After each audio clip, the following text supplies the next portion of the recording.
bersama Albata pada hari ini, hari Sabtu 24 April 2021, ya, bertepatan juga hari ke-12 ya, hari 12 di bulan Ramadan.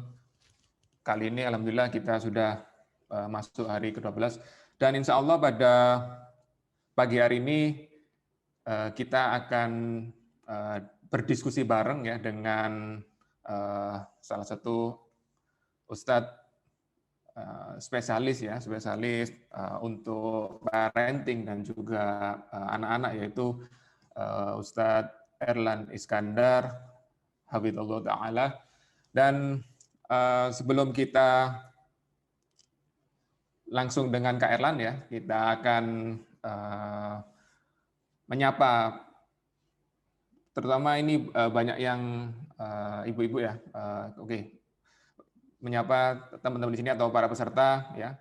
Dari ini alhamdulillah sudah ada 150 ya 160 peserta ya, dari insya Allah ini yang terhubung dari berbagai daerah. Jadi sebelum kita mulai ya, saya di sini memperkenalkan diri dulu ya. Saya Yusuf Kurniawan dari Albata, dan di sini akan insya Allah mendampingi ya juga sebagai moderator dengan diskusi nanti ya. Jadi kajian nanti akan disampaikan satu arah dulu oleh Kak Erlan ya. Nanti dilanjut sesi tanya jawab melalui Zoom, melalui chat Zoom. Nanti jika ya teman-teman di sini ya, saya bilang biar lebih dekat ya. Jadi teman-teman di sini nanti ketika ada pertanyaan atau menanggapi bisa langsung chat di chatnya Zoom ya. Dan insya Allah ya ada door prize ya pada pagi hari ini. Albata alhamdulillah sudah menyiapkan door prize untuk dua penanya terbaik ya, untuk dua penanya terbaik ya, yaitu insya Allah akan sudah ada di poster, yaitu berhadiah logam mulia ya. Jadi kita siapkan dua penanya terbaik ya, jadi siap-siap untuk memberikan tanggapan atau pertanyaan, dan kita akan pilih ya secara random dan juga secara kualitas pertanyaan mana yang akan bisa memenangkan hadiah logam mulia.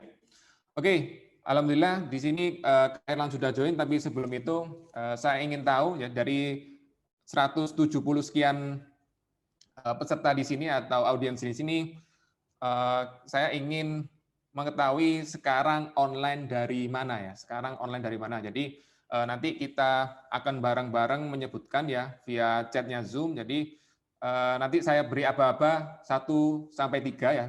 Di hitungan ketiga ya teman-teman bisa enter ya. Jadi di sini bisa mengetikkan terlebih dahulu dari kota mana teman-teman sekarang online ya.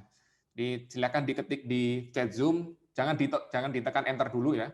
Jangan ditekan enter dulu, nanti kita enter bareng-bareng ya. Nanti dalam hitungan ketiga kita akan meng-enter secara bersama-sama. Silakan diketik terlebih dahulu teman-teman online dari kota mana ya. Sekarang teman-teman online dari kota mana.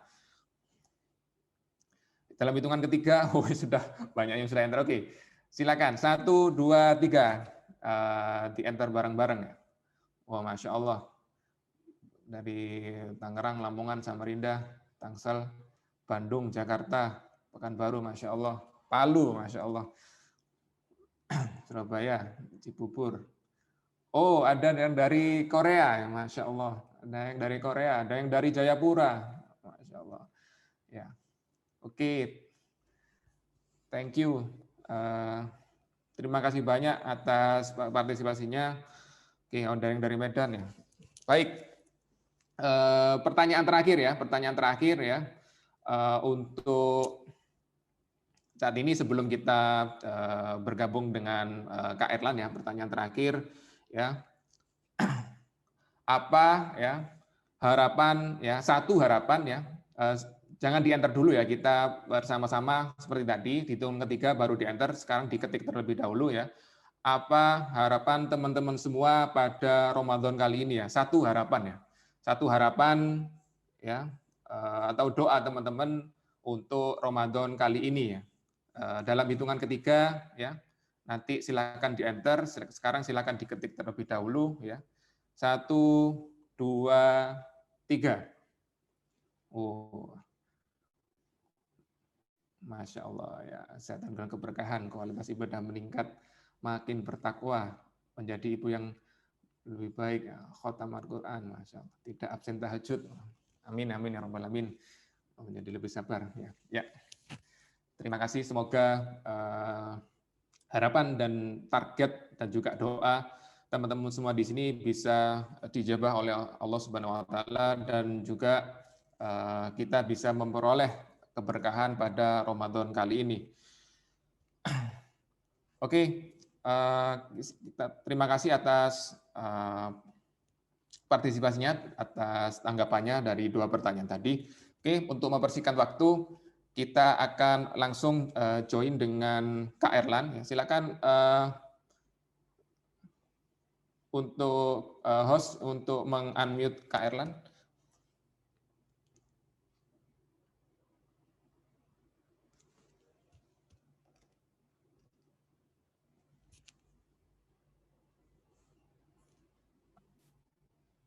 Ya, Assalamualaikum. Waalaikumsalam warahmatullahi wabarakatuh. Selamat pagi Kak Erlan, terima kasih join di kajian online Al-Bata pada pagi hari ini. Ahlan Pak Kalau Yusuf. boleh tahu Kak Erlan sekarang, ya, Kak Erlan sekarang online dari mana Kak? Dari rumah nih Pak Yusuf di Yogyakarta. Masya Allah di Jogja ya. Sehat Kak Erlan? Alhamdulillah. Alhamdulillah sehat. Ya, Ramadan sudah hari ke-12 nih.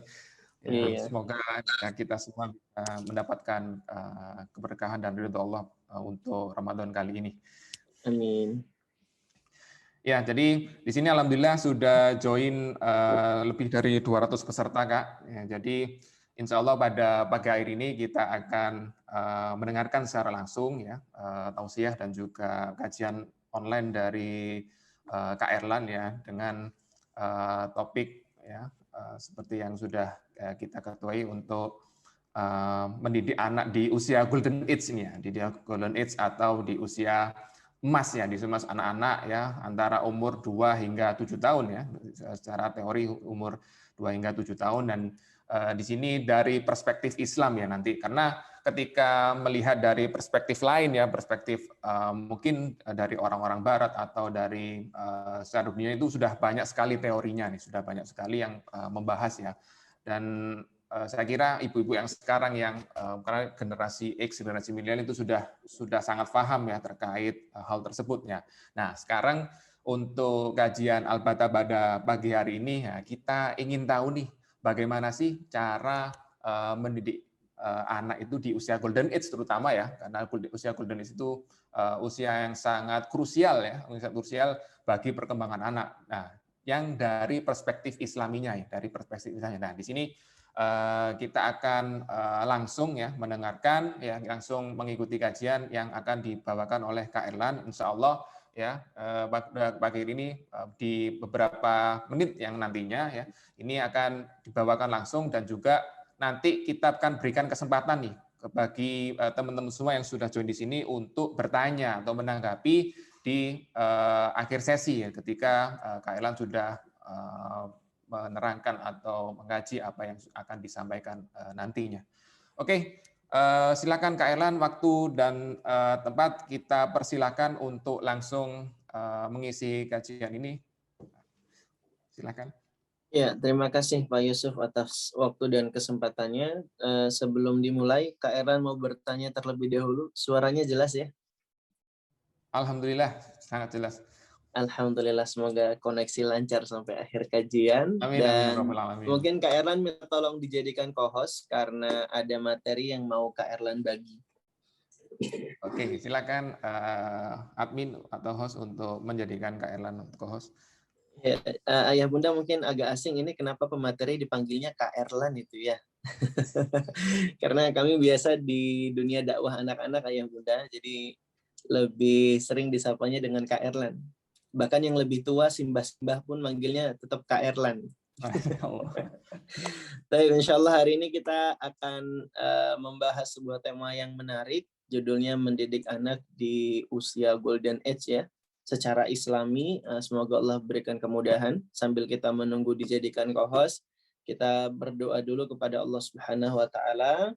Semoga Allah memberikan ilmu yang bermanfaat kepada kita semua. Allahumma 'allimna bima yanfa'una wanfa'na bima 'allamtana wa zidna ilma.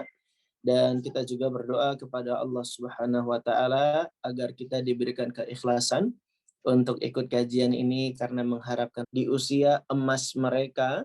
Dan hari ini kita akan belajar dari Nabi Shallallahu alaihi wasallam dan banyak penjelasan dari para ulama ya, agar kita terbimbing, agar kita bisa mengetahui bagaimana perspektif Islam dalam mendidik anak di waktu golden age.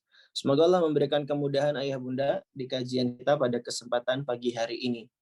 Golden age atau yang disebut dengan usia emas, ini adalah masa keemasan tumbuh kembang anak.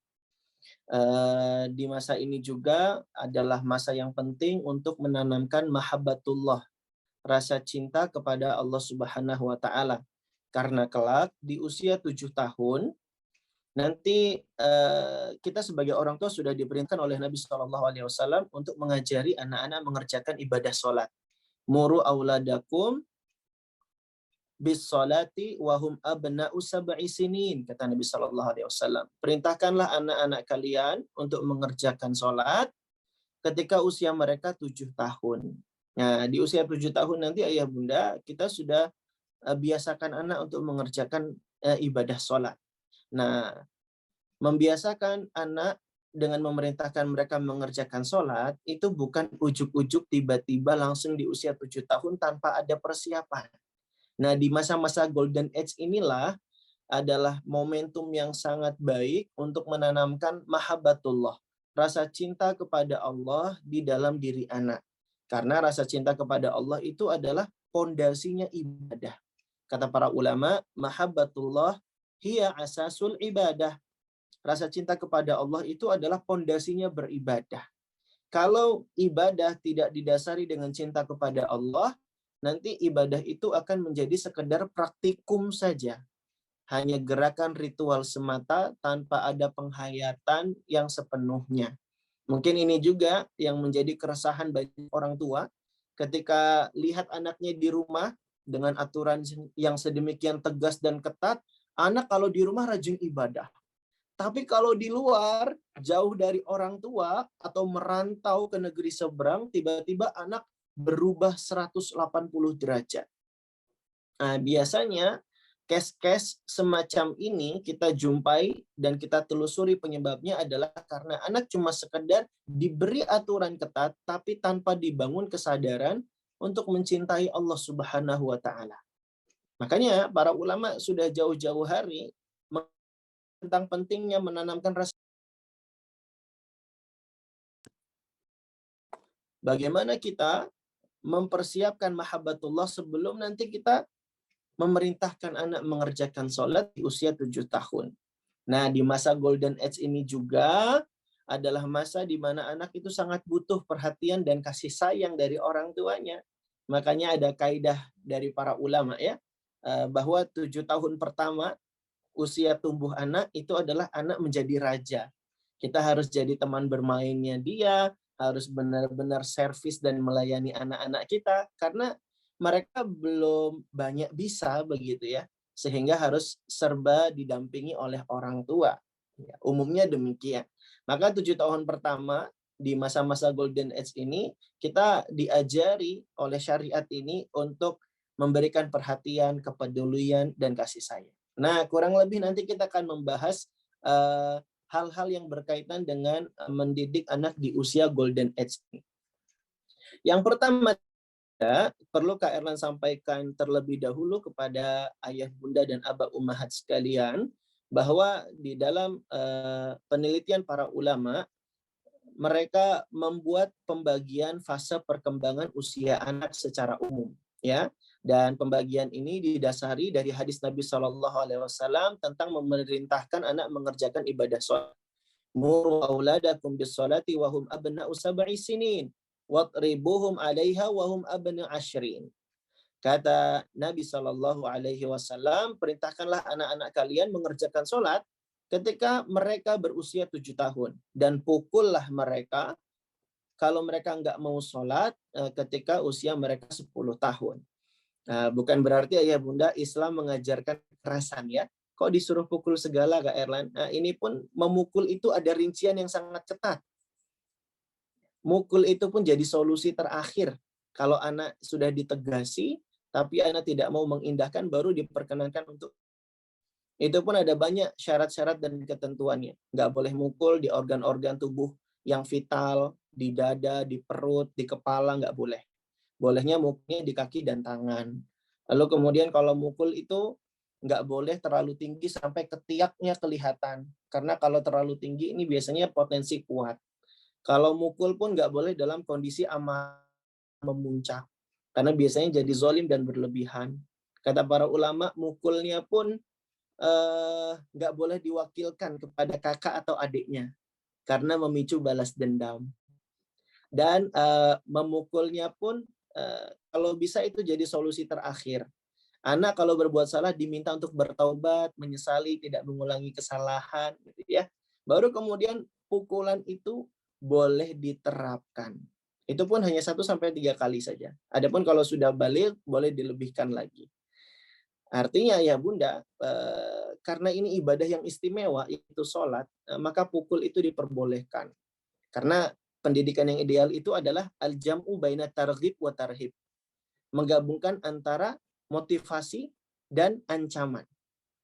Kalau terlalu banyak motivasi saja, tapi tidak pernah diberi ketegasan, nanti pola pengasuhannya jadi pola pengasuhan yang permisif. Apa-apa serba boleh, apa-apa serba diperkenankan, tapi nggak pernah ada aturan yang ketat, nggak pernah ada ketegasan. Akhirnya anak yang seperti ini tumbuh dalam prinsip yang goncang dan tidak kokoh. Ketemu teman yang jelek, keikut dengan jeleknya, dan seterusnya, dan seterusnya. Sebaliknya, nggak boleh juga terlalu dominan sifat pengasuhan yang otoriter, yang represif. Serba tegas, marah, dikit-dikit hukum, dikit-dikit pukul. Nah, ini nggak boleh. Karena nanti anak bisa jadi akan terakumulasi, memberikan perlawanan, begitu ya. Dan dikhawatirkan justru malah anak akan terwarisi dengan karakter yang keras seperti ini. Ala kulli hal, pembagian hadis ini, para ulama pun jadi merumuskannya dalam beberapa ya.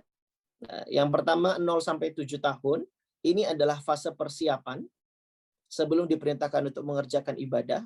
Disinilah fase-fase masa golden age itu ya. Lalu kemudian di usia 7 tahun, di sini anak sudah masuk fase usia tamyiz, yang akal pemahaman mereka mulai sempurna, makanya mereka diajari mengerjakan ibadah sholat. Makanya para ulama itu memberikan sebuah kaidah, ya'muru sibyana as-shalah idza aqaluha wa ya'muru siyam idza ataquhu. Para ulama itu biasa mengajari anak mereka sholat kalau mereka sudah paham, kalau mereka sudah sempurna akalnya gitu ya, sudah mulai berkembang. Adapun kalau puasa, patokannya bukan akal, tapi kemampuan dan kesanggupan anak mengerjakan ibadah puasa tersebut. Nah, di sini usia 7 tahun, usia tamyiz, otak dan perkembangan akal anak itu mulai tumbuh sempurna. Nah, lalu kemudian fase usia berikutnya 10 tahun.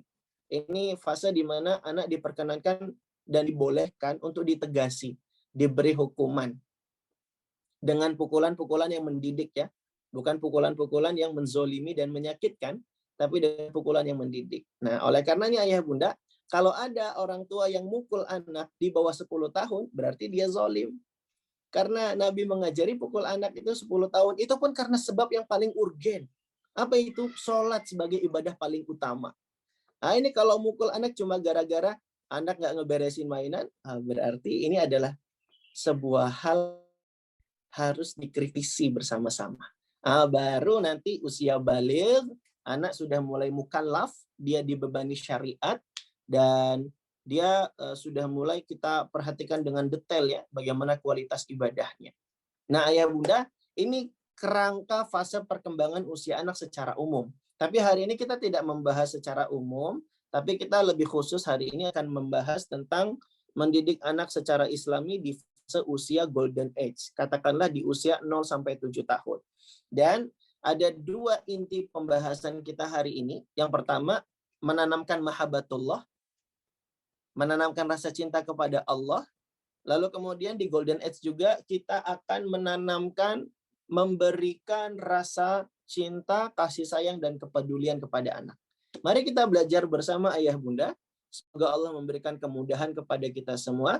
Yang pertama, kita akan melihat dulu potensi-potensi apa sih yang berkembang pada perkembangan anak ya. Ini ayah bunda, di fase 0 sampai 7 tahun itu kita akan bagi menjadi dua ya. Kurang lebih fase yang pertama 0 sampai 2 tahun. Ini disebut dengan fase sobi, fase di mana anak masih bayi, dan indera yang dominan berpotensial itu pendengaran. Kemudian fase usia yang berikutnya 2 sampai 7 tahun, ini disebut dengan fase gulam, di mana anak ini indera yang dominan berpotensial selain pendengaran yang mulai makin bagus perkembangannya, di sini juga ada indera yang berpotensial yaitu penglihatan. Meskipun 2 sampai 7 tahun juga akalnya sudah mulai tumbuh ya, tapi belum sesempurna ketika mereka usianya 7 tahun. Nah, karena usia 7 fase tamyiz. Nah, ayah bunda, jadi yang paling dominan pertama itu pendengaran, kemudian yang kedua penglihatan. Baru setelah itu nanti ada pemahaman. Ayah bunda sekalian, perlu Kak Erlan sampaikan dulu nih pembagian fase usia dan juga indera yang paling dominan, karena ini akan mempengaruhi metode kita mengajari anak dan mendidik mereka. Makanya Kak Erlan sampaikan dulu pijakan ini. Allah Subhanahu wa taala berfirman di surat An-Nahl ayat yang ke-78. Wallahu akhrajakum min butuni ummahatikum la ta'lamuna syai'a. Allah Subhanahu wa taala mengeluarkan kalian dari perut ibu-ibu kalian, la ta'lamuna syai'a, dalam keadaan kalian tidak mengetahui segala sesuatu apapun. Jadi seseorang lahir dari perut ibunya itu dalam keadaan tidak punya indera apa-apa. Nggak tahu apapun, sama sekali dia nggak tahu. Kemudian Allah Subhanahu wa taala yang kemudian memberikan kenikmatan dan indera-indera yang mulai berkembang. Yang pertama apa? Wa ja'ala lakumus sam'a wal absara wal afidah la'allakum tashkurun. Dan Allah Subhanahu wa taala jadikan bagi kalian as-sam'a, pendengaran, wal absara, dan penglihatan, wal afidah, dan juga hati atau pemahaman, la'allakum tashkurun, agar kalian menjadi orang yang bersyukur. Nah, ayah bunda coba perhatikan. Al-Quran itu mukjizat ya. Al-Quran itu tidak sembarang memilih urutan. Ketika kita lahir tidak mengetahui sesuatu apapun, Allah berikan indera itu berangsur-angsur, bertahap. Yang pertama as-sam'a, pendengaran. Kenapa tidak dikatakan al-absor dulu baru as-sam'a? Karena Allah Subhanahu wa taala yang menciptakan kita, yang paling mengerti tentang kita, dan Allah tahu indera apa yang paling berkembang di awal-awal bagi anak yang baru saja lahir, yaitu as-sam'a, pendengaran. Kalau bayi baru lahir kan belum sempurna bisa melihat ya. Yang berpotensial sempurna itu adalah pendengarannya dulu terlebih dahulu. Makanya Allah dahulukan kata as-sam'a. Lihat, ketika para peneliti mungkin mengetahui hal ini setelah melakukan riset yang begitu detail dan dalam, tapi Islam sudah sedari dulu menyatakan demikian. Wal absara, baru setelah pendengaran penglihatan. Baru kemudian pemahaman. Nah, ini pas sekali ya. 0 sampai 2 tahun pendengaran, 2 sampai 7 tahun penglihatan, dan juga pemahaman nanti di usia 7 tahun. Nah, jadi di fase golden age ini, katakanlah di fase usia 0 sampai 7 tahun, yang nanti amat dominan berpotensial itu adalah pendengaran dan penglihatan. Walaupun pemahaman sudah mulai sedikit-sedikit berkembang ya, tapi yang paling berpotensial adalah as-sam'a wal absar, pendengaran. Oleh karenanya, ketika kita ingin menanamkan rasa cinta kepada Allah, kita akan memakai metode yang akan merangsang pendengaran dan penglihatannya. Sampai sini bisa dipahami ayah bunda ya? Baik, kita lanjutkan ya. Semoga Allah Subhanahu wa taala memberikan kemudahan. Nah, sekarang bagaimana Kak Erlan caranya menanamkan mahabbatullah di fase usia golden age ini, di masa-masa keemasan ini, bagaimana Kak Erlan caranya kita menanamkan rasa cinta kepada Allah di dalam diri anak? Nah, ya Bunda sekalian dirahmati oleh Allah Subhanahu wa taala, tadi sudah Kak Erlan sampaikan ya, bahwa Allah menciptakan pendengaran dan penglihatan serta pemahaman bagi kita selaku manusia, dan ini berurutan. Maka yang bisa kita lakukan, karena kita tahu pendengaran dulu yang lebih awal berkembang pada diri seorang anak di fase-fase usia golden age-nya, maka metode yang bisa kita lakukan adalah dengan tasmi dan talqin. Kak Erlan, tasmi itu apa? Talqin itu apa? Tasmi itu artinya memperdengarkan. Adapun talqin artinya mendiktekan. Ya, bisa dipahami ayah bunda ya. Kenapa kaitannya dengan tasmi dan talqin? Karena indera yang paling berpotensial berkembang di awal-awal dia lahir adalah pendengaran.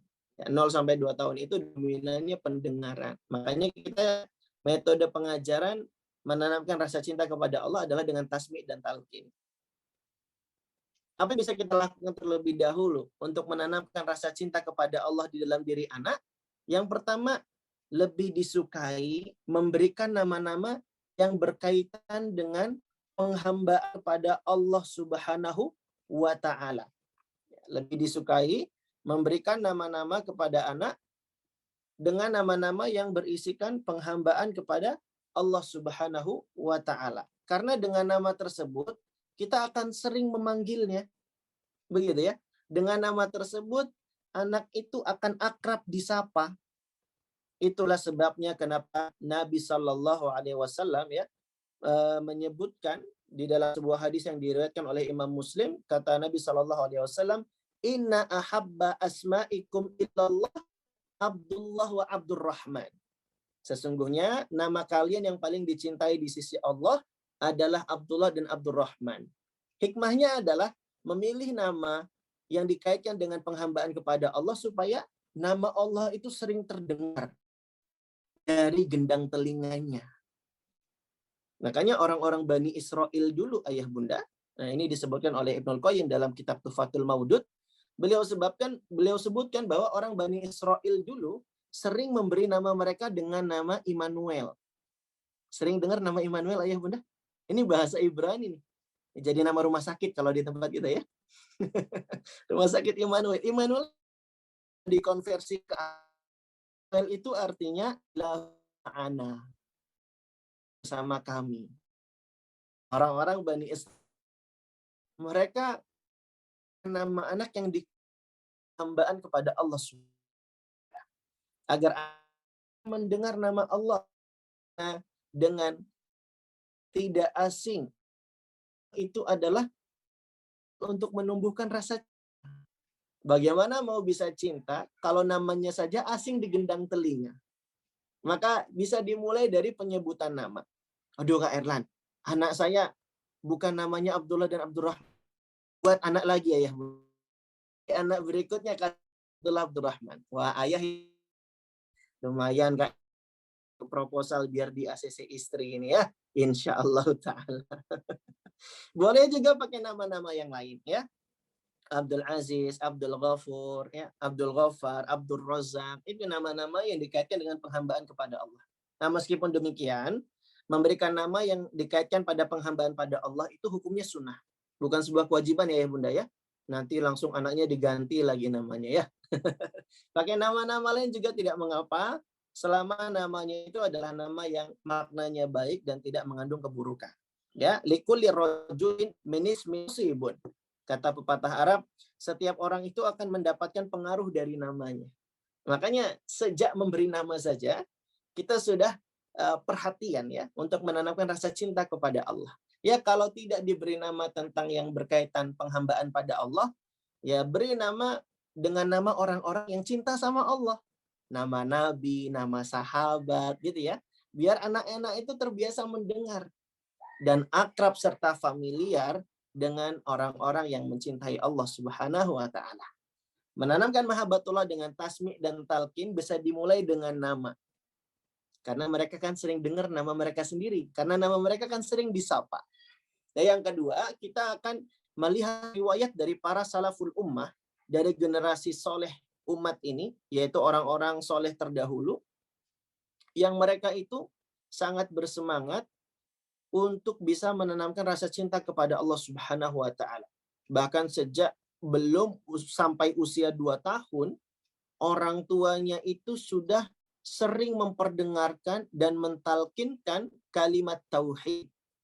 Ada sebuah riwayat ya yang dicantumkan oleh Ibnu Sa'ad dalam At-Tabaqat Kubra, disebutkan dalam riwayat dari Ishaq bin Abdullah, cucunya Ummu Sulaim, sahabiah Nabi Shallallahu alaihi wasallam, di mana beliau bercerita, faja'alat tulakkinu anasan wa tushiru ilaihi qul la ilaha illallah wa qul asyhadu anna Muhammadan Rasulullah. Ishaq bin Abdullah bercerita, ya, kalau neneknya Ummu Sulaim itu terbiasa mendiktekan dan memperdengarkan sembari berisyarat kepada Anas. Ummu Sulaim bilang, "Kul, katakanlah wahai nak, katakanlah la ilaha illallah. Wa kul asyhadu anna Muhammadan Rasulullah." Katakan la ilaha illallah. Katakan asyhadu anna Muhammadan Rasulullah. Anak yang masih bayi, ya, Ummu Sulaim itu diceritakan ya, ketika mendiktekan dan mentasmi Anas, ketika itu usia Anas itu masih menyusu dengan Ummu Sulaim. Artinya belum disapih. Belum sampai usia 2 tahun, dengarkan dengan kalimat-kalimat tauhid. Diperdengarkan dengan nama-nama Allah. Diperdengarkan dengan syahadatain, 2 kalimat syahadat. Diperdengarkan dengan ayat-ayat Al-Quran. Dan inilah yang diteladani pula oleh para generasi setelahnya, generasi tabi'in dan tabi'ut tabi'in. Ada Ibrahim An-Nakhai rahimahullah, seorang ulama ya. Beliau bertutur, kanu yastahibbuna awwala ma yusahhu yani as-sabyu an yu'allimahu la ilaha illallah sab'a marrat fayakunu dzalika awwalu ma yatakallam. Masya Allah. Ini bagus sekali quote-nya ayah bunda ya. Ini bisa jadi status WA ini ya, sama status Facebook atau story Instagram. Ini quotable banget ini ya. Ibrahim An-Nakhai bertutur, para salafus soleh menyukai untuk mengajarkan anak dengan mengucapkan secara fasih kalimat la ilaha illallah sebanyak 7 kali. Kenapa sering memperdengarkan dan mentalkin kalimat la ilaha illallah sebanyak 7 kali? Karena menjadi kalimat pertama yang mereka harapkan bisa diucapkan oleh sang anak. Masya Allah. Menanamkan mahabbatullah dengan sering-sering memperdengarkan nama-nama Allah. Dengan sering memperdengarkan kalimat-kalimat tauhid, kalimat-kalimat tentang Allah. Nah, ini di fase 0 sampai 2 tahun. Lalu kemudian ayah bunda sekalian dirahmati oleh Allah Subhanahu wa taala, menanamkan mahabbatullah berikutnya, terutama di fase 2 sampai 7 tahun ya, di masa golden age-nya sang anak, kita setelah tasmi dan talqin, kita bisa memberikan sounding dan repetisi. Kita sering sampaikan afirmasi-afirmasi positif yang membuat anak itu jadi cinta sama Allah, dan repetisi, kita sering ulang-ulang itu sehingga bisa tertanam, tertancap kuat di dalam benak sang anak. Jadi sounding, memberikan kalimat-kalimat yang positif, tetap kita lakukan ya, karena pendengaran mereka kan makin bagus. Kemudian penglihatan mereka juga mulai berkembang, begitu ya, sehingga kita bisa ajari mahabbatullah dengan memberikan contoh-contoh yang sederhana, ataupun memberikan keteladanan-keteladanan yang bisa ditiru oleh anak kita. Nah, Kak Aaron jelaskan dulu sebentar ya. Membangun kecintaan kepada Allah itu caranya bisa dengan 2 hal ya bunda. Yang pertama, kita sebutkan nama dan sifat Allah. Karena nama dan sifat Allah itu kan terpuji lagi mulia ya ayah bunda ya.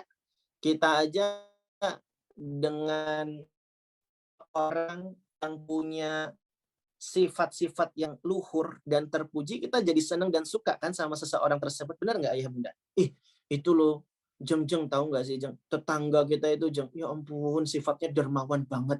Saya itu sering dikasih emas. Nah ini bukan kode ke panitia ya Kak Erlan ya. Saya itu sering dikasih emas. Itu sifatnya dermawan banget Kak Erlan, Masya Allah. Wah ini kita jadi suka yang dia sifat dermawan. Kita suka sama tetangga atau suka sama seseorang yang dia itu sifatnya baik, ramah gitu ya, dan seterusnya dan seterusnya. Begitu pula kita bangun kecintaan pada diri anak dengan kita sampaikan kepada anak bahwasanya Allah itu punya nama dan sifat yang sempurna. Allah punya Asmaul Husna dan setiap nama itu pasti terkandung sifat di dalamnya, begitu ya. Dan kita juga bisa bukan rasa cinta kepada Allah di dalam diri anak dengan menerangkan kebaikan-kebaikan dari Allah Subhanahu wa taala. Kita sampaikan kenikmatan-kenikmatan. Karena kan kaidahnya memang begitu ya Bunda ya. Kalau kita sering dikasih hadiah sama orang, kita jadi makin cinta nggak sama orang tersebut. Kita jadi suka ya. Wah, dia itu sering kasih saya masakan nih. Dia itu sering kasih saya Tupperware. Nah, ini kan harta berharga emak-emak ya. Tupperware, makanan ya. Dan juga info barang murah. Nah, biasanya di situ ya. Harta berharganya para emak-emak di zaman kekinian. Masya Allah. Dan kita jumpai juga bagaimana penuturan para ulama mengaminkan argumentasi yang disampaikan. Adalah Ibrahim Al-Junaid menuturkan Dzakarun na'ima yurithul mahabbah, menyebutkan nikmat-nikmat akan menimbulkan rasa cinta. Ibnul Qayyim rahimahullah juga menuturkan man ta'ammala asma Allah wa sifatahu wa ta'allaqa qalbahu biha tarahahu dzalika ala babil mahabbah. Siapa saja yang merenungi nama dan sifat Allah serta selalu menambatkan hatinya dengan nama dan sifat Allah tersebut, maka ia akan dilimpahkan rasa cinta kepada Allah. Nah, jadi ayah bunda, ini dua kata kunci untuk menanamkan rasa cinta kepada Allah Subhanahu wa taala di dalam diri anak. Jelaskan nama Allah yang terpuji lagi mulia dan sebutkan pula kenikmatan-kenikmatan yang Allah berikan kepada kita. Terutama kenikmatan-kenikmatan yang relate, syukur-syukur kalau bisa konkret, dan itu familiar, ada di sekitar anak-anak. Ya tentu saja dengan bahasa yang sederhana ya, jangan pakai bahasa yang berat-berat. Karena Ali bin Abi Thalib mengatakan, hadithun nasarifun. Berbicaralah kepada manusia dengan nalar yang mereka ketahui. Atuhibbunallaha wa rasulahu ayyukadzabu. Apakah kamu suka kalau Allah dan Rasulnya didustakan? Gara-gara ngomong tidak sesuai dengan nalar si pendengar. Makanya ayah bunda bisa tanamkan mahabbatullah pada diri anak dengan dua hal ini. Yang pertama, ayah bunda nanti bisa bilang sama anak, misalnya bunda baru dari pasar, bunda kemudian bawa buah-buahan. Nah, ini kan sederhana ya contohnya ayah bunda ya. Nah, bunda sampaikan kepada anak, jadi jangan cuma sekedar kasih buah terus dimakan tanpa menanamkan nilai-nilai dan pesan. Jangan demikian ayah bunda, tapi sisipkan pesan-pesan dan nilai itu. Nah, itu ya, kita sampaikan kepada anak. Jangan dicoret-coret ya nak. Ada yang coret-coret barusan layarnya ya. Nah, karena lanjutkan, ada yang bawa buah-buahan. Bunda bawa buah-buahan kasih ke anak. Nak, ini buah nak. Alhamdulillah Allah yang mudahkan nak. Sehingga bunda bisa bawakan buah ini ke rumah. Dulu nak, buah ini mentah, rasanya tidak manis. Tapi kemudian sekarang jadi matang dan manis. Siapa coba nak yang buat buah ini jadi matang? Allah. Bunda juga bisa beli buah ini dari penjualnya karena bunda punya uang. Siapa yang kasih bunda rezeki nak? Allah. Sebutin kebaikan-kebaikan Allah bun. Lalu sambil disisipin nama-nama Allah. Allah Ar-Razzaq. Allah yang kasih rezeki nak. Allah Ar-Rahman. Allah Ar-Rahim. Dengan kasih sayangnya nak, kamu dimudahkan makan buah ini. Tanpa harus capek-capek nanam di kebun. Tanpa harus capek-capek memanen. tanpa harus capek-capek bawa ke pasar, tanpa harus repot-repot beli dari penjual, kamu tinggal langsung makan, Nak. Itu tanda Allah baik dan sayang banget sama kamu, Nak. Makanya ya, kamu makan buah harus makin cinta sama Allah Subhanahu wa taala. Setiap mau makan ingat sama Allah. Baca bismillah, kemudian ucapkan alhamdulillahilladzi at'amani hadza wa razaqanihi min ghairi haulin minni wala quwwah. Masya Allah. Nah ya Bunda, itu contoh-contoh sederhana. Lewat buah, lewat apa lagi misalnya? Pengen nanamin cinta kepada Allah. Lewat kendaraan. Lagi di atas kendaraan nih ayah bunda ya. Lagi naik mobil bareng anak. Ah ini jangan tanpa obrolan kita lalui perjalanan tersebut. Jangan jadi orang tua yang bisu. Kita lihat di Al-Quran ayah bunda, orang tua itu dimotivasi syariat untuk sering ngobrol dengan anak. Ada Sarah bintu Hulail, dan tesisnya ya, beliau kuliah di Universitas Ummul Qura Mekah, dan beliau sebutkan setelah diteliti, ternyata di Al-Quran itu ada 19 dialog. Ada 19 dialog yang terjadi antara orang tua dengan anak.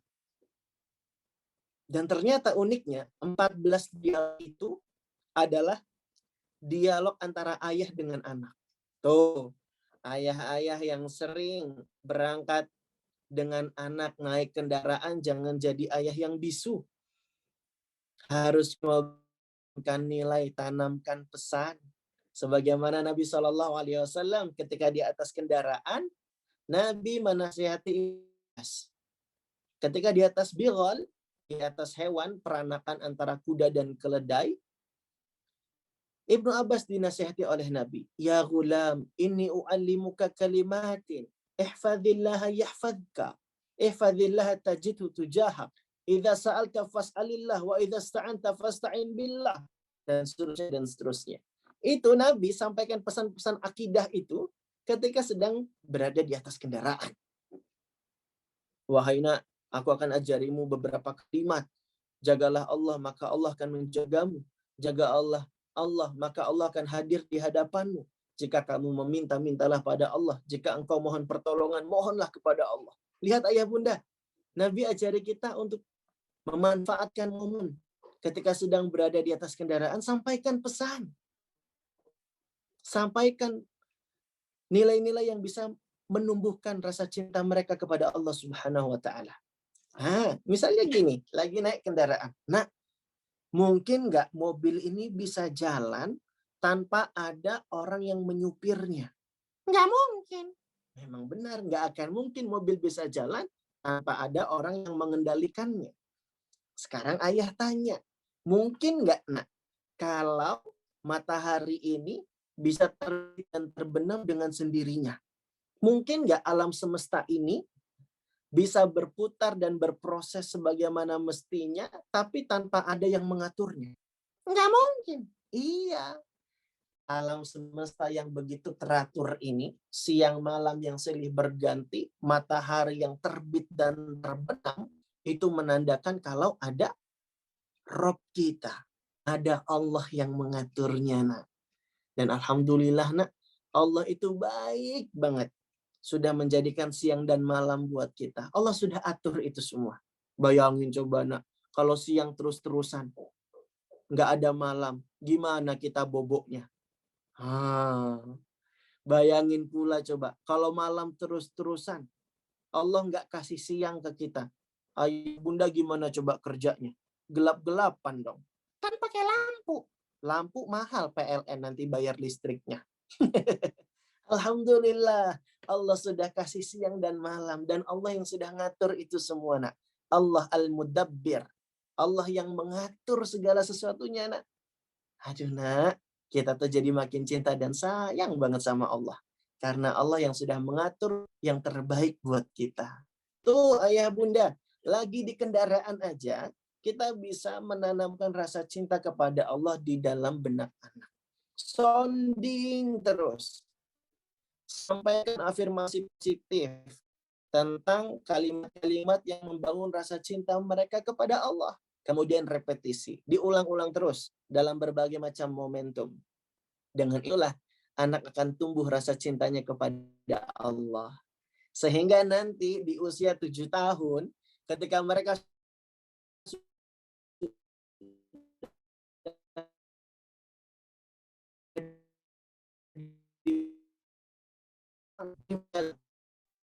yang nyuruh kamu sholat, yang nyuruh kita, itu Allah loh yang cinta banget sama kita, yang kita juga cinta sama Allah Subhanahu wa Ta'ala.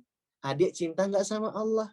Saya nggak sama Allah? Kalau cinta harus semangat untuk memenuhi perintahnya. Begitu. Masya Allah. Jadi ayah bunda, ini penting sekali ya. Di masa-masa Golden Age ini, kita tanamkan mahabbatullah. Rasa cinta kepada Allah. Ya bunda ya. Rasa cinta kepada Allah. Dengan cara apa? Menyebut nama-nama dan sifat Allah yang terpuji lagi mulia, dan juga dengan menerangkan kebaikan-kebaikan dan kenikmatan dari Allah Subhanahu wa Ta'ala yang bisa menumbuhkan rasa cinta di dalam diri anak. Masya Allah. Nah, itu poin pertama yang menjadi inti pembahasan kita hari ini, ayah bunda. Menanamkan mahabbatullah. Begitu Islam mengajarkan kita untuk membangun rasa cinta kepada Allah di masa-masa usia Golden Age. Di masa-masa keemasan sang anak. Ya. Nah, kemudian di fase 2-7 tahun itu, anak-anak itu kan banyak tidak pahamnya ya ayah bunda. Mereka masih banyak bereksplorasi. Mereka masih banyak mencoba hal yang baru. Dan mereka pengetahuannya belum sempurna. Sehingga mungkin ada banyak hal-hal yang bikin kita gemes dan bikin capek perasaannya. Sering nggak gitu bunda-bunda sekalian? Sering ya? Maka pijakan kedua yang mau Kak Erlan sampaikan, mendidik anak secara Islami di fase usia Golden Age adalah mendidik anak dengan kasih sayang, dengan kesabaran, dengan kelemah lembutan. Dan kita ingin lihat bagaimana riwayat-riwayat yang bercerita kepada kita, bagaimana Nabi Shallallahu Alaihi Wasallam begitu besar kasih sayangnya kepada anak-anak yang masih belia. Ya, kita akan lihat keterangan-keterangannya. Tapi sebelumnya ayah bunda, Kak Erlan ingin sebutkan terlebih dahulu karakter-karakter anak masa Golden Age. Ini Kak Erlan sarikan dari kitab yang ditulis oleh Syekh Ahmad Nasir At-Toyar.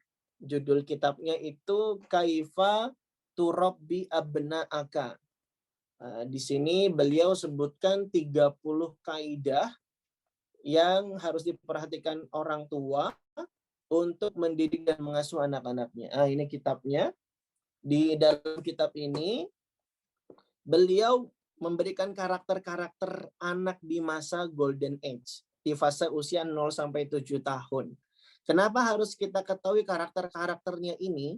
Supaya kita nanti bisa memaklumi ketika anak-anak kita berbuat seperti karakter yang sudah diriset ini, gitu ya, yang sudah diteliti ini, nanti kita akan lebih banyak memaklumi dan memahami anak-anak. Begitu ya. Kita akan sebutkan ada 14 karakter yang disebutkan oleh Syekh Ahmad Nasir At-Toyar. Ya. Apa saja itu karakter-karakternya? Yang pertama, anak-anak di masa Golden Age itu kasratul harakah wa adamul istiqrar. Anak-anak itu banyak bergerak dan tak bisa diam. Benar nggak ayah bunda? Benar ya? Kayaknya kalian nggak perlu banyak menjelaskan di sini ya. Karena contoh nyatanya sudah kita jumpai dalam keseharian kita ya. Kemudian, anak-anak itu juga syiddatut taqlid. Dia sangat ahli dalam meniru, imitator ulung. Ya, ayahnya suka minum sambil berdiri, anak ikut sambil berdiri. Ibunya suka baca buku, anaknya ikut-ikutan baca buku. Syiddatut taqlid. Anak-anak di fase Golden Age juga dia al-inad, keras kepala. Nah, kalau sudah punya kemauan, pengennya dituruti, begitu ya. Ya, masa-masa ini juga kan ini ya, ada egosentris ya. Jadi anak-anak itu kan nggak ngerti ya, mana barang punya dia, mana barang punya orang lain. Yang dia anggap pokoknya yang menarik, yang bagus itu punya dia. Makanya mainan temannya kadang-kadang diambil juga karena dia belum paham begitu ya. Dan maunya direbut begitu saja. Al-inad. Anak-anak juga di usia ini ada mutamyiz bainas shawab wal khata. Tak bisa membedakan mana benar dan salah. Iya dong, kan dia belum tamyiz, akalnya belum sempurna. Ya, makanya dia belum bisa bedain mana benar mana salah. Bahkan kadang-kadang nggak bisa bedain mana hal yang bermanfaat, mana hal yang berbahaya. Kalau mereka belum mencoba sebelumnya. Anak-anak juga di usia ini kasratul as'ilah, banyak bertanya. Jadi memang sudah tabiatnya anak-anak di usia ini ayah bunda, mereka banyak tanya. Jadi jangan marah kalau anak banyak tanya. Justru harus bersyukur karena anak-anak sesuai dengan fase perkembangan usianya, dia banyak bertanya. Justru kita sedih kalau anak kok nggak pernah nanya gitu. Berarti nggak normal kan gitu ya. Kemudian tabiatnya dan karakter anak di masa golden age yang berikutnya adalah zakiratun hadatun aliyah. Ingatan yang tajam. Wah, jadi kalau udah ingat tuh cepat banget, mak cespleng gitu ya. Makanya Hasan al-Basri mengatakan al-hifdzu fis sighar, menghafal di waktu kecil bagai mengukir di atas batu. Ya, punya ungkapan demikian Hasan al-Basri rahimahullah taala. Kemudian karakter anak di golden age itu hubbut tashji', suka diapresiasi dan disemangati. Ini memang tabiatnya anak-anak ya bunda ya. Suka diapresiasi, suka disemangati. Ya, kemudian anak-anak juga di fase usia ini hubbul la'ab wal marah, suka main dan bergembira. Jadi memang dunia anak itu dunia bermain di masa-masa golden age itu. Jadi jangan diserem-seremin ya ayah bunda ya, dengan amarah kita, dengan hukuman kita, dengan ketegasan yang terlalu berlebihan dan terlalu ekstrim. Karena dunia anak itu dunia bermain, dunia ceria di fase usia 0 sampai 7 tahun ini. Kalau serem-serem itu namanya bukan dunia bermain, tapi dunia lain. Maka anak-anak hubbul la'ab wal marah. Anak-anak juga di usia ini karakternya hubbut tanafus, suka berlomba-lomba. Karena anak-anak di sini suka kompetisi nih. Kalau disuruh jawab, aku Ustaz, gitu ya. Hubbut tanafus, suka berlomba-lomba. Anak-anak di fase golden age juga at-tafkir al-khiyali, suka berimajinasi. Lagi lihat bayangan aja udah kepikir aneh-aneh. Dinosaurus. Ini hewan favoritku. Padahal cuma lihat bayangan doang. Imajinasinya tinggi. Ya. Kemudian al-mailu liiktisabi maharat, cenderung untuk eksplor keterampilan. Suka sekali mencoba. Ada barang baru, pegang-pegang. Ada barang baru, sentuh-sentuh. Biasa anak-anak suka eksplor. Ya. Kemudian an-numu al-lughawi sa'ri. Di fase usia 0 sampai 7 tahun, kemampuan bahasanya itu cepat sekali berkembang ayah bunda. Makanya dulu orang-orang Arab itu biasa menitipkan anak mereka kepada orang-orang Arab Baduy, gitu ya. Orang-orang Arab pedalaman yang bahasanya masih murni. Tujuannya apa? Biar mereka bisa menyerap bahasa dengan baik. Gitu. Makanya di fase 0 sampai 7 tahun ini perkembangan literasi bahasanya itu sangat cepat gitu ya.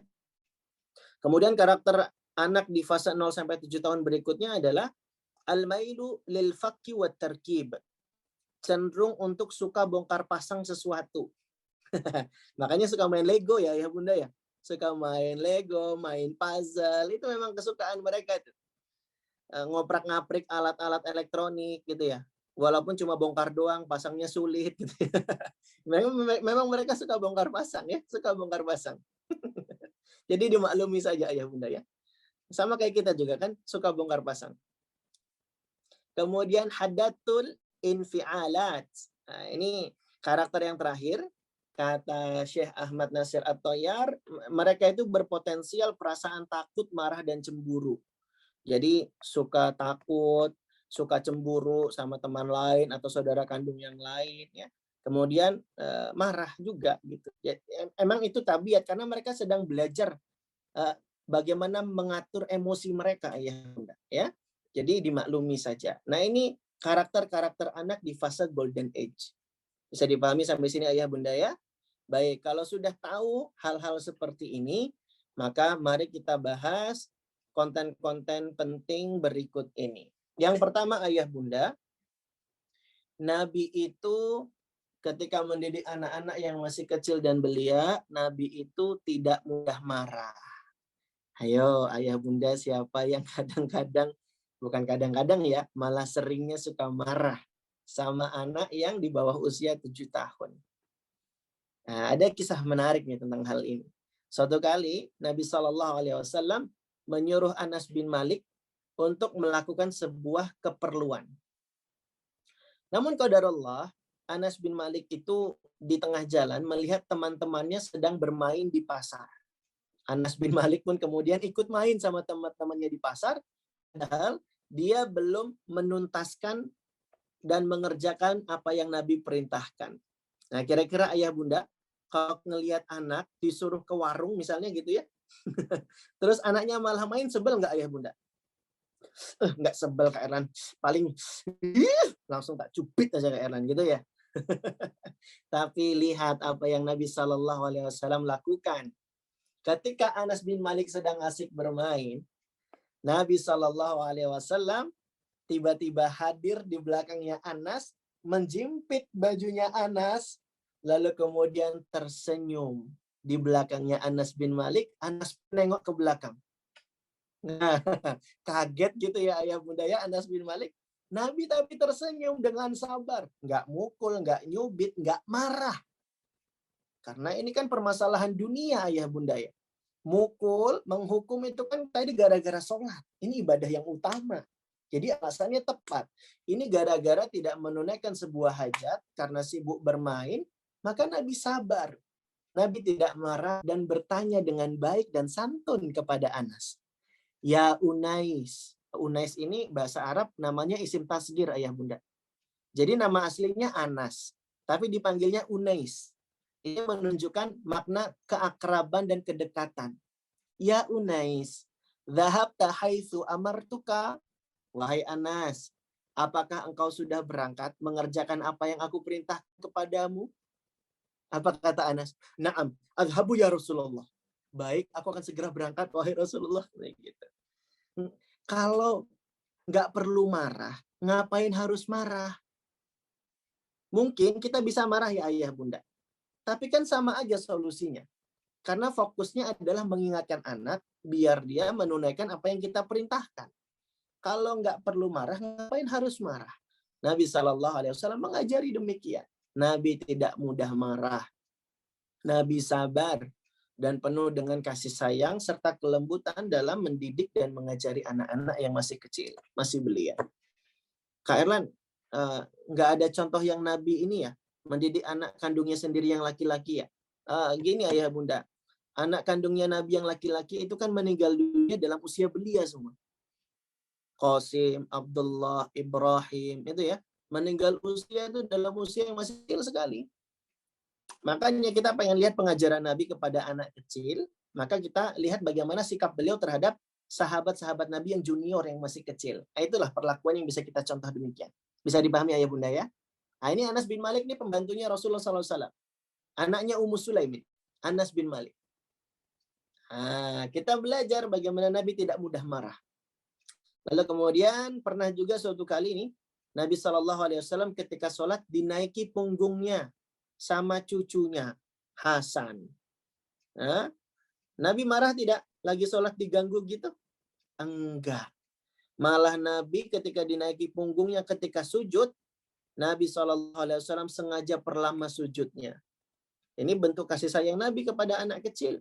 Dan tidak mudahnya marah Nabi. Meskipun dia lagi sholat, tiba-tiba dinaiki punggungnya oleh cucunya tercinta. Apa kata Nabi SAW? Fakarihtu an uajjilahu hatta yaqdiya hajatahu. Aku enggan bangun dari sujud sampai mereka puas menaiki punggungku. Sampai mereka tuntas menyelesaikan apa hajat dan keinginan mereka di atas punggungku. Masya Allah. Ini ayah bunda, kita belajar mendidik anak di usia golden age dengan kesabaran, dengan kelemah lembutan dan tidak mudah marah. Kak Erlan, saya pernah marah ya. Saya sering marah ya. Ya makanya adanya kajian parenting ini untuk ngecas semangat kita kembali. Ya tidak ayah bunda? Iya, karena al-imanu yazid wa yangkus. Iman itu kadang naik, kadang turun. Betul? Cuma bedanya kalau kita kadang turun banget gitu ya. Makanya harus dicas terus. Semangat jadi orang tua yang baik itu perlu di-upgrade terus. Karena kadang turun, kadang loyo. Maka kajian-kajian seperti inilah yang akan meningkatkan dan menyadarkan kita kembali untuk berlaku lemah lembut kepada anak-anak kita. Masya Allah. Ini kajiannya masih lama ya Bunda, tapi pertanyaannya kok sudah banyak ya yang masuk ke Kak Erlan ya. Nah, semoga Allah berikan kemudahan ya. Taib. Ini yang pertama, tidak mudah marah. Ya, mendidik anak dengan kasih sayang yang pertama tidak mudah marah. Tapi Kak Erlan, sebenarnya marah itu diperbolehkan nggak sih? Hukum asalnya mendidik dan mengasuh itu dengan kelemah lembutan. Ibnu Taimiyah sebutkan, rukun amar ma'ruf nahi mungkar, rukun mendidik, menasihati dan mengasuh itu ada 3. Yang pertama ilmu, yang kedua arifku, kelemah lembutan, yang ketiga asobru, kesabaran. Jadi hukum asalnya itu dengan kelemah lembutan dan tidak mudah marah. Meskipun kita harus fair, kita harus bilang bahwa Nabi juga pernah marah kepada sahabatnya, di antaranya Abu Dzar yang pernah melakukan sebuah kesalahan, tapi marahnya itu karena memang alasan yang tepat. Jadi nggak selalu marah itu dikatakan tercela. Kita boleh marah nggak? Hukum asalnya nggak boleh marah. Nabi bilang la taghdab walakal jannah. Janganlah kamu marah maka bagimu surga. Tapi ada nggak marah yang diperbolehkan? Ada. Misalnya ketika syariat ini diolok-olok, ketika syariat ini dijadikan bahan bercandaan, ketika Nabi SAW dilecehkan, ini wajib kita marah. Jadi ada marah yang diperbolehkan. Nah ini kan syubhat-syubhatnya orang Barat, bilang pokoknya serba kasih sayang itu nggak boleh marah sama sekali. Ingat kaidahnya. Pendidikan yang ideal itu al-jam'u baina targhib wa tarhib. Pendidikan yang ideal itu adalah menggabungkan antara motivasi dan ancaman. Ini yang ideal agar tidak represif, tidak juga permisif. Nabi itu manusia paling lembut loh ayah bunda. Ya, Nabi itu adalah manusia yang penuh dengan kasih sayang kepada anak-anak. Tapi Nabi SAW juga yang pernah mewasiati orang tua. Alikus sauto haitsu yarahu ahlul bait. Kata Nabi, gantungkanlah cambuk di tempat yang bisa dilihat oleh anggota keluarga. Nabi ajari para orang tua untuk gantung cambuk. Bukan disuruh mukul anaknya pakai cambuk. Tapi disuruh apa? Memberikan peringatan. Tapi bukan pukul cambuk beneran, bukan. Tapi begitulah pendidikan yang ideal. Al-jam'u baina targhib wa tarhib. Ada motivasi, ada ancaman. Boleh tegas, boleh hukum, tapi lihat ketentuan-ketentuan dan syaratnya yang ketat. Gitu ayah bunda ya. Nah, dan metode pendidikan seperti inilah yang sudah terbukti bagaimana Nabi melahirkan para sahabat yang menjadi pemimpin dalam belahan bumi ini, begitu ya. Dan itu sudah terbukti luar biasa. Nah, ini ya bunda ya, pijakan pentingnya ya. Nah, kemudian mendidik dengan kasih sayang juga adalah dengan bercanda terhadap anak-anak. Ingat, anak-anak tadi kan dunia bermain ya, suka gembira, suka bahagia ya. Maka anak-anak disikapi dengan sebagaimana mestinya. Ajak anak-anak bercanda. Nabi pernah bercanda kepada sahabat perempuan yang masih kecil, namanya Ummu Khalid. Nabi bercandai dengan mengatakan, ya Ummu Khalid, hada sana, hada sana. Sanah itu bukan bahasa Arab ayah bunda. Sanah itu bahasa Habasyah, bahasa Ethiopia. Nabi sengaja pakai bahasa ini supaya buat Ummu Khalid tersenyum dan tertawa. Masya Allah. Hada sanah. Kain ini bagus. Waktu itu ceritanya Nabi lagi mau kasih kain kepada Ummu Khalid. Kain sutra waktu itu ya. Nah, Nabi juga bahkan pernah bercanda dengan menyemburkan air ke wajah anak kecil. Ya ampun, Masya Allah ya. Pemimpin dunia bercanda dengan anak kecil.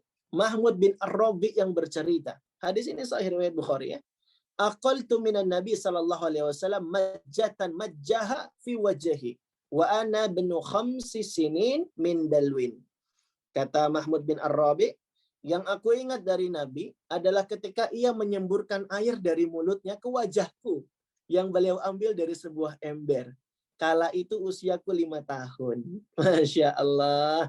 Nabi SAW pemimpin dunia, pembangun peradaban, masih bercanda dengan anak kecil. Ya, bercanda kepada anak kecil tidak mengurangi karisma dan wibawa.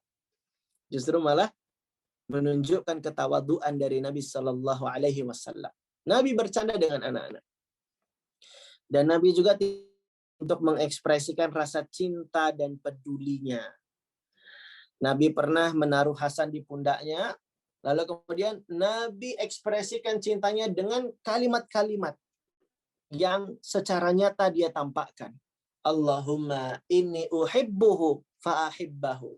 Di dalam doanya Nabi berkata sambil memegang Hasan cucunya di pundaknya, dia bilang, ya Allah, sesungguhnya aku mencintainya, maka cintailah ia. Ayah bunda, kita yakin orang tua itu pasti mencintai anaknya. Betul tidak? Betul ya. Tapi tidak semua orang tua pandai mengekspresikan rasa cintanya. Setiap orang tua pasti mencintai anaknya. Tapi tidak semua orang tua bisa mengekspresikan rasa cintanya. Ada yang malu, ada yang sungkan, ada yang ragu, ada yang takut, ada yang minder, dan seterusnya dan seterusnya. Nabi SAW ajari pola pengasuhan yang penuh kasih. Ekspresikan rasa cinta kita, ayah bunda. Allahumma inni uhibbuhu. Sesungguhnya aku mencintainya. Masya Allah. Bahkan Nabi ketika ngajari doa kepada sahabat Mu'adz bin Jabal, Nabi itu secara terang-terangan ekspresikan rasa cintanya. Apa kata Nabi? Ya Mu'adz, wallahi inni la uhibbuk. Wallahi inni la uhibbuk. Diulang 2 kali. Wahai Mu'adz, demi Allah, aku benar-benar mencintaimu. Demi Allah, aku benar-benar mencintaimu. Lihat ayah bunda. Nabi SAW 2 kali mengulang kalimat demi Allah. Diawali dengan sumpah. Kemudian ditunjukkan dengan kesungguhan Nabi mengungkapkan rasa cintanya kepada Mu'adz bin Jabal. Lalu apa yang dikatakan Nabi? Jangan sekalipun wahai Mu'adz, kamu tinggalkan doa ini di tiap akhir sholat. Allahumma a'inni ala dzikrika wa syukrika wa husni ibadatika. Ya Allah, tolonglah aku agar bisa berzikir kepadamu, bersyukur kepadamu, dan beribadah dengan baik kepadamu. Nabi cuma pengen ngajarin hafalan doa, tapi ekspresi cintanya pakai sumpah diulang 2 kali lagi ayah bunda. Pernah nggak ayah bunda kayak gitu? Nak, bunda sayang banget sama kamu nak. Yuk nak, hafalin doa mau makan. Bismillah. Cuma hafalin doa. Tapi ditunjukkan rasa cintanya ayah bunda. Ini harus kita tiru ayah bunda ya. Bagaimana Nabi itu besar rasa cintanya. Nabi terkadang juga mencium anak kecil. Sampai-sampai ada sahabat bilang, wahai Nabi, saya ini punya 10 sahabat, 10 anak loh. Tapi nggak pernah ada yang saya ciumi. Apa kata Nabi? Man la yarham la yurham. Siapa yang tidak mengasihi, maka dia tidak akan dikasihi. Nabi juga menunjukkan ekspresi cintanya dengan apa?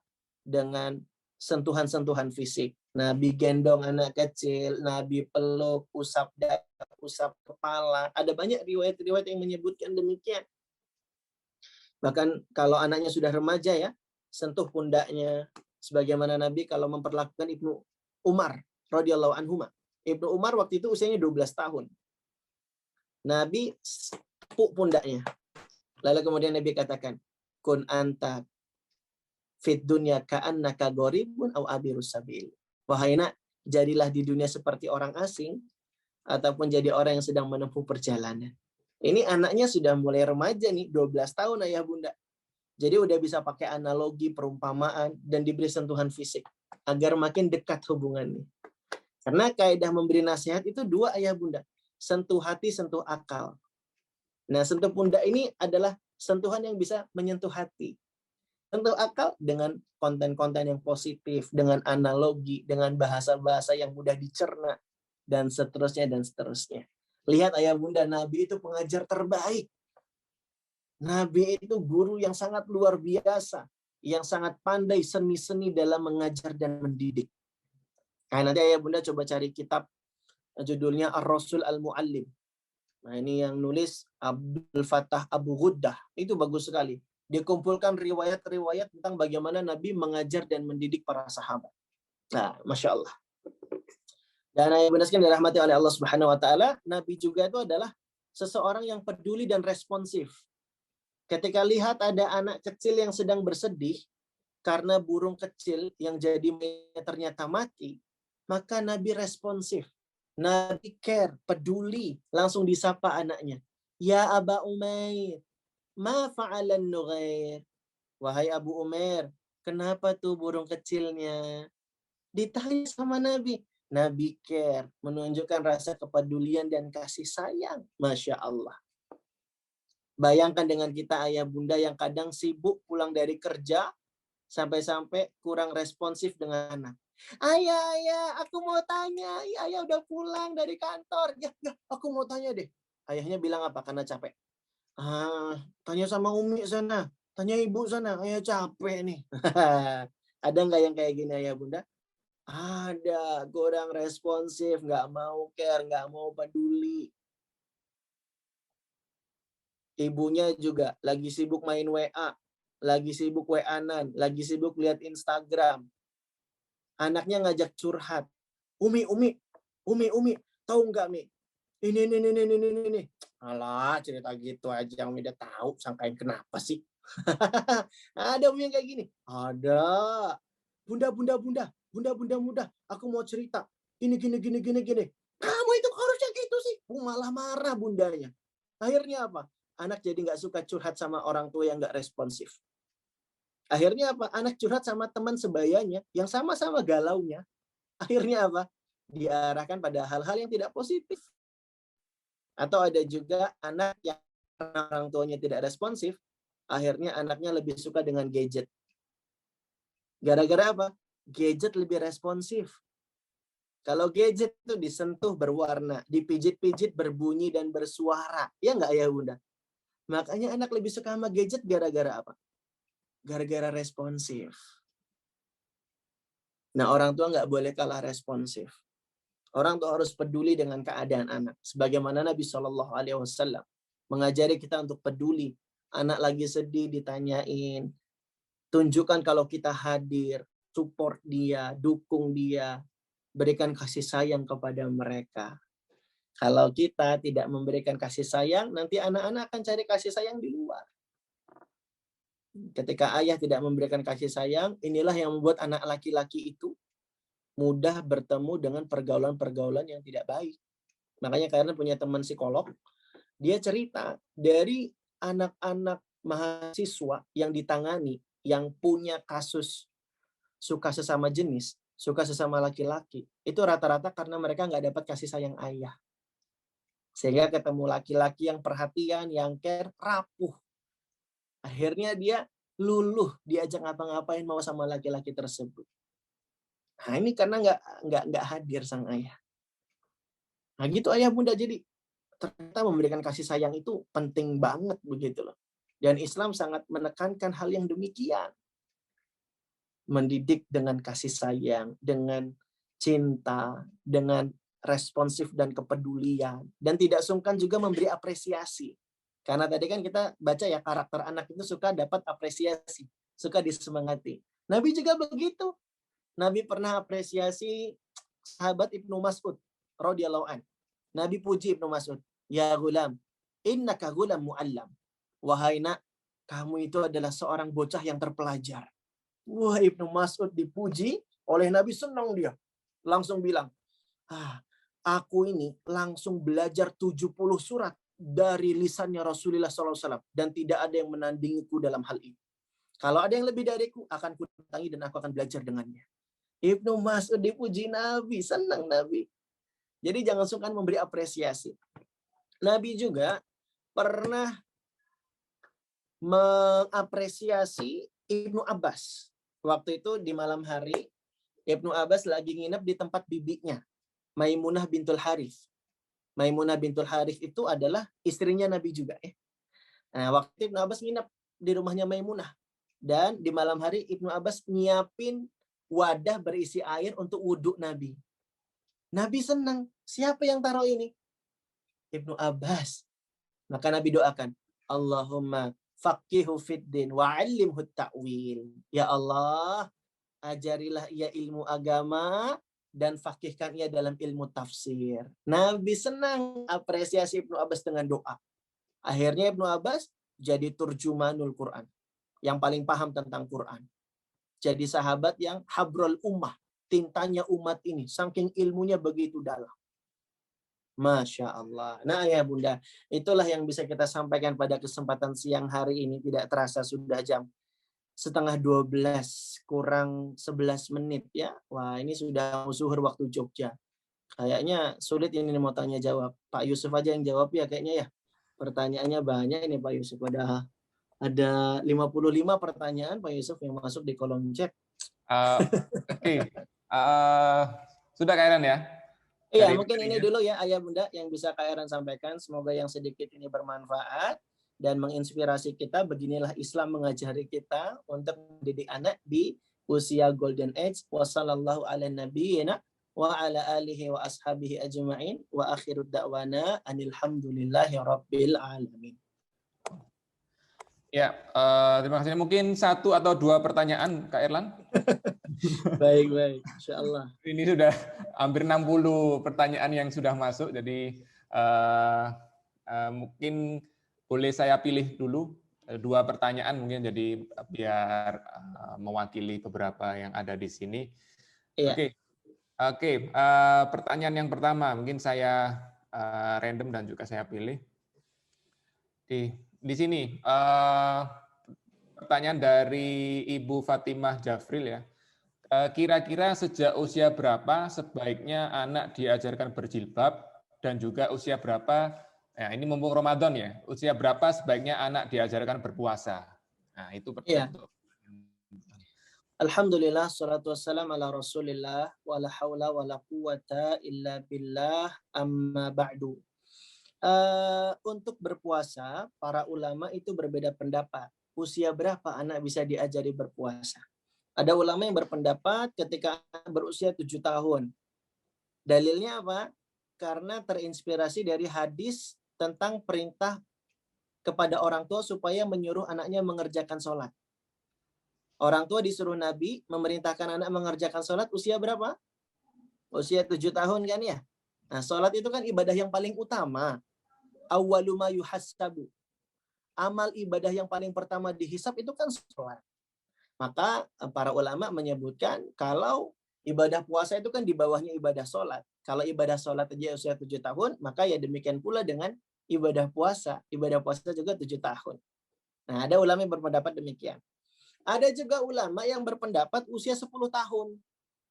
Apalagi dalilnya nih? Dalilnya sama, hadis tentang perintah sholat itu tadi. Karena ada kalimat, pukullah anak ketika usia 10 tahun kalau dia nggak mau mengerjakan sholat. Nah, kata pukul di sini, ini menunjukkan fisik anak itu udah kuat. Nah, makanya ulama bilang ngajari anak puasa ketika 10 tahun. Ini pendapatnya Ibnu Qudamah. Nah, tapi ada juga ulama yang memberikan pandangan lain dan cukup menarik, semisal Imam Al-Auza'i. Imam Al-Auza'i itu berpendapat sebenarnya nggak ada batasan usia memerintahkan anak berpuasa karena tidak ada patokan di dalam syariat, sebagaimana patokan sholat gitu ya. Jadi kalau puasa lebih umum dia, yang penting mampu dan kuat. Makanya Imam Al-Auza'i berpendapat, anak disuruh puasa dulu 3 hari, di trial and error. Disuruh puasa 3 hari, kuat nggak? Kalau kuat, berarti dia udah bisa diperintah untuk berpuasa. Ini pendapatnya Al-Auza'i. Ala kulli hal, kalau Kak Erlan sendiri mengambil pendapat yang lebih umum. Sebagaimana disebutkan oleh Hashim bin Urwah rahimahullah, dia bercerita, kana abi ya'muru sholata idza aqaluha wassiyama idza ataquhu. Ayahku itu, kata Hashim bin Urwah, memerintahkan anak mengerjakan sholat kalau mereka sudah berakal, dan memerintahkan anak berpuasa kalau mereka sudah mampu dan kuat. Jadi patokannya adalah mampu dan kuat, tidak tergantung pada usia. Jadi di bawah 7 tahun, 6 tahun, 5 tahun, kalau anaknya kuat, nggak apa-apa. Gitu lah. Yang penting nanti ayah bunda harus peka dengan kondisi anak. Ya, harus peka dengan kondisi anak. Misalnya kalau dia sahur, diajak dengan baik-baik. kemudian dibangun kondisi bahagia, ya, sahurnya dikasih menu yang menyenangkan, ya, kemudian ketika buka puasa juga ya Bunda cari menu-menu yang berkarbohidrat tinggi gitu ya, supaya anak tidak hipoglikemia. Karena ada jurnal menyebutkan anak di bawah 7 tahun itu rentan kena hipoglikemia. Maka carikan makanan yang indeks glikemianya tinggi. Wih, Kak Erlan ini lulusan mana sih? Saya teknik kimia, Bu. Cuma istrinya gizi kesehatan. Jadi saya dikasih faedah sama istri.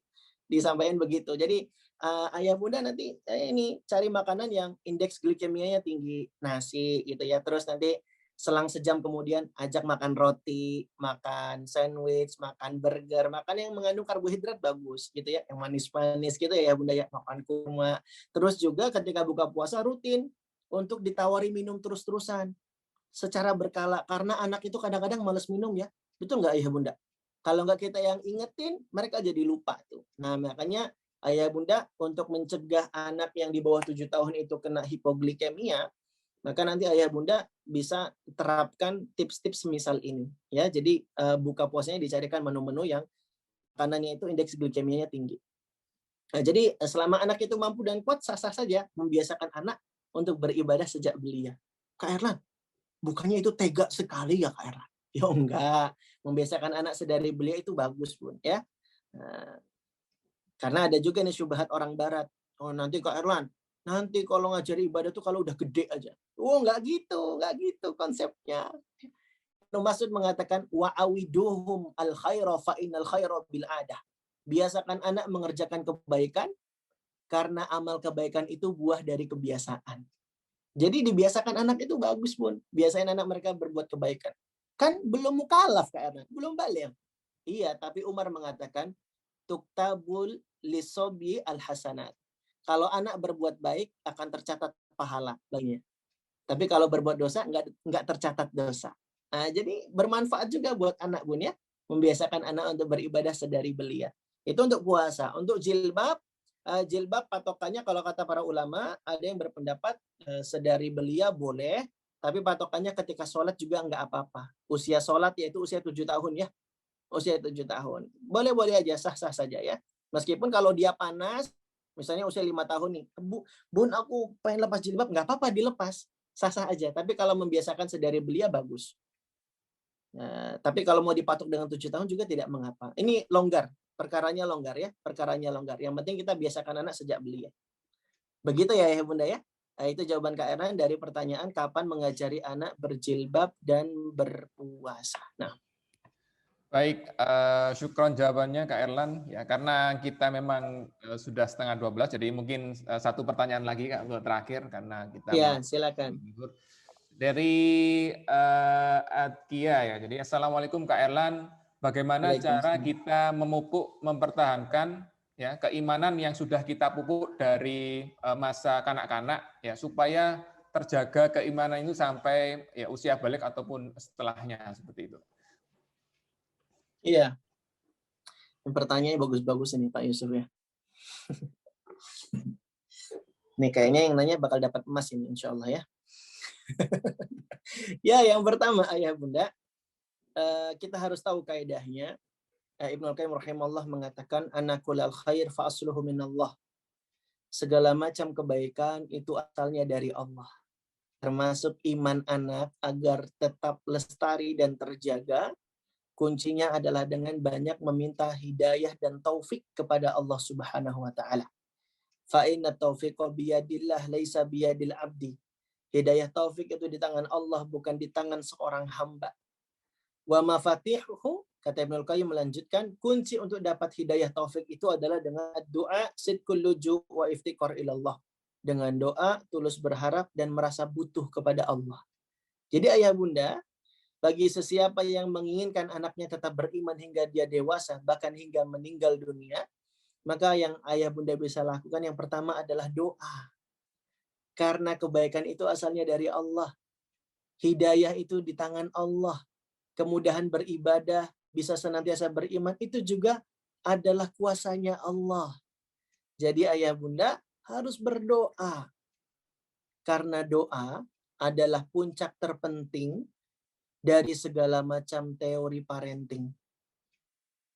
Karena doa itu adalah puncak terpenting dari segala macam teori parenting.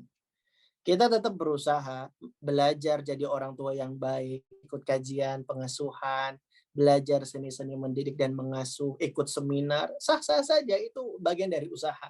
Tapi jangan sampai kita mengandalkan diri sendiri, karena kita lemah. Kita aja nggak bisa beribadah kalau bukan karena pertolongan Allah. Terlebih anak kita. Nggak mungkin dia semangat beribadah, semangat beriman kalau bukan karena pertolongan Allah. Makanya ini kan isyarat yang Allah sebutkan. Iyyaka na'budu wa iyyaka nasta'in. Hanya kepadamu kami beribadah, hanya kepadamu kami mohon pertolongan. Ibadah dikaitkan dengan pertolongan Allah. Apa artinya? Kita tidak akan bisa beribadah kalau bukan karena pertolongan Allah Ta'ala. Makanya doakan terus anak kita. Kita andalkan Allah Subhanahu wa Ta'ala. Sebagaimana Ali bin Fudail bin Iyad. Ini seorang anak yang lembut sekali hatinya. Dan siapa sangka Ali ini adalah buah dari doa sang ayahanda. Ali ini nama ayahnya adalah Fudail bin Iyad. Fudail bin Iyad ini adalah seorang ulama mantan perampok. Waduh, mantan penyamun. Tapi dia mengandalkan Allah Subhanahu wa Ta'ala. Dia doa, Allahumma inni ijtahadtu an uaddiba aliyan falam aqdir ala ta'dibihi fa'addibuhu li. Fudail begitu pasrah, mengharap, mengiba kepada Allah. Dia berdoa, ya Allah, aku sudah serius sekali mendidik anakku yang namanya Ali. Tapi aku tidak kuasa untuk mendidiknya, ya Allah. Maka ya Allah, didiklah anakku tersebut untuk diriku.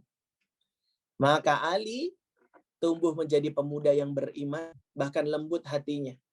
Bahkan dia paling tidak bisa mendengar ayat-ayat yang berbicara tentang azab dan siksa. Kalau dengar ayat-ayat seputar ini, menangis dia. Nah, pernah suatu kali ayahnya jadi imam, bacain surat Az-Zumar. Nggak tahu kalau di belakang jadi makmum ada anaknya yang namanya Ali itu tadi. Anaknya dengar surat Az-Zumar, nangis-nangis. Sampai setelah sholat, didatangi, ternyata sudah dalam keadaan tidak sadarkan diri, dibangunkan tidak bangun, dan dia ditemukan dalam keadaan meninggal dunia. Disebutlah Ali sebagai qatilul Quran, orang yang terbunuh karena ayat Al-Quran. Selembut ini hatinya. Wallahu alam, ini adalah bentuk ijabah dari doa seorang Fudail bin Iyad yang mengandalkan Allah Subhanahu wa Ta'ala di dalam mendidik anak. Ini yang pertama. Yang kedua, ayah bunda harus kasih keteladanan. Ya, ayah bunda harus kasih keteladanan, harus ajarin anak-anak kita. Karena anak-anak itu akan meniru orang tuanya. Wal baladut thayyibu yakhruju nabatahu bi'izni rabbih. Tanah yang baik itu akan mengeluarkan tumbuhan yang baik dengan izin dari Rabb-nya. Kalau orang tuanya nggak baik, anak juga akan sulit jadi baik. Bayangan itu akan mengikuti tiang. Kalau tiangnya bengkok, bayangannya juga bengkok. Maka orang tua juga harus tetap semangat belajar, semangat memberikan keteladanan. Dan kemudian yang terakhir, orang tua juga harus menjaga anak dari pergaulan-pergaulan yang buruk. Karena as-sahibus sahib, sahabat itu berpengaruh. Terkadang nih kita sudah totalitas mendidik anak, tapi ketemu teman yang rusak, akan terpengaruh juga. Makanya syariat ini menyuruh kita untuk memilih sahabat karib. Ad-din al-mar'u ala dini khalilih. Seseorang itu tergantung dengan agama sahabat karibnya. Kalau sahabat karibnya, sahabat akrabnya itu agamanya bagus, anak pun akan ikut bagus. Ini bukan mengajari anak untuk membeda-bedakan pergaulan ya. Bedakan sahabat karib dengan teman biasa. Kalau sama siapapun berteman boleh, tapi di sini sahabat karib yang akan berpengaruh pada agama anak kita. Maka harus carikan teman yang baik dan semoga Allah Subhanahu wa Ta'ala membimbing kita, memudahkan kita, dan menjadikan orang tua yang teladan untuk kita semua. Subhanakallahumma bihamdika asyhadu alla ilaha illa anta astaghfiruka wa atubu ilaik. Kita kembalikan lagi ke Pak Yusuf Kurniawan. Tafadhal. Masya Allah. Jazakallah khair atas materi dan juga jawaban-jawaban yang luar biasa dari Kak Erlan Iskandar pada pagi ini. Semoga bisa menjadi ilmu yang bermanfaat ya. Semoga kita bisa mengaplikasikannya di kehidupan kita sehari-hari ya, karena itu adalah sebuah PR bagi kita semua apa yang sudah disampaikan oleh Kak Erlan tadi. Ya, alhamdulillah di sini juga sudah mulai adzan Kak Erlan di Surabaya. Jadi pas ini waktunya untuk menutup acara ini dan seperti janji kami di awal ya, insya Allah kita akan bagi 2 logam mulia dan sebagai pemenang yaitu yang pertanyaan yang saya bacakan tadi yaitu dari Ibu Fatimah Jafril sama Ibu Atkia ya. Dari Ibu, selamat bagi Ibu Fatimah Jafril dan juga Ibu Atkia, dan insya Allah setelah ini akan dihubungi oleh panitia untuk memberikan alamat lengkap dan lain sebagainya. Oke, sekali lagi terima kasih buat Kak Erlan, jazakallah khair, dan juga bagi para peserta semua, ayah dan bunda.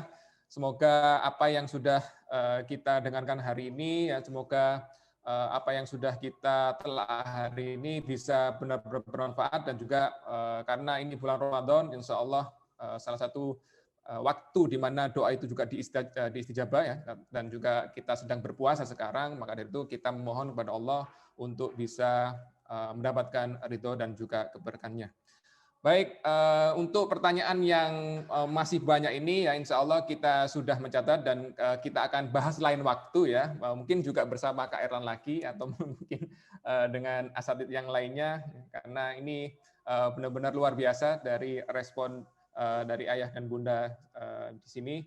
Terima kasih atas partisipasinya. Semoga kita bisa bertemu di lain waktu. Semoga Allah Ta'ala memberikan keberkahan kita semua. Akhiru da'wana. Wassalamualaikum warahmatullahi wabarakatuh. Terima kasih Pak Yusuf. Kairan izin pamit duluan ya. Assalamualaikum. Waalaikumsalam warahmatullahi wabarakatuh.